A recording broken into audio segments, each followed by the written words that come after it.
আজি প্ৰথমবাৰ চক আপোনালোকে ইউএছটিএমৰ কথা কওঁতে মোক হাঁহিছিলে গুৱাহাটীৰ পানী আজি তো সুপ্ৰিম কোৰ্টে নোটিছ কৰি দিলে ইউএছটিএম ইনান্তে মেঘালয়ৰ মুখ্যমন্ত্ৰীক মই দেখুৱাতে তেওঁতো মোক না ক'ব নোৱাৰিলে অথচ মোক ইয়াৰ মানুহে হাঁহিলে যে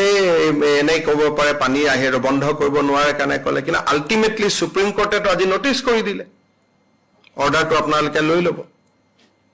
ইউএছটিএমৰ মেটাৰত সুপ্ৰিম কোৰ্টে আসাম গভৰ্ণমেণ্ট মেঘালয় গভৰ্ণমেণ্টক নোটিছ কৰিলে লগত সুপ্ৰিম কোৰ্টৰ কমিটিক নোটিছ কৰিলে তাৰমানে আপোনালোকে ইনকুৱাৰী কৰক আজি ডেভেলপমেণ্ট আৰু এইবাৰ মেডিকেলৰ ৰিজাল্ট দিয়ক তেতিয়া আপোনালোকে আৰু ভাল খবৰ পাব যে ইমান দিনে যিবোৰ ৰাজমহল ফাউণ্ডেশ্যনৰ নিউজ আপোনালোকে কৰি আছিলে ক'ত থিয় হৈ আছে এইখিনিও গম পাব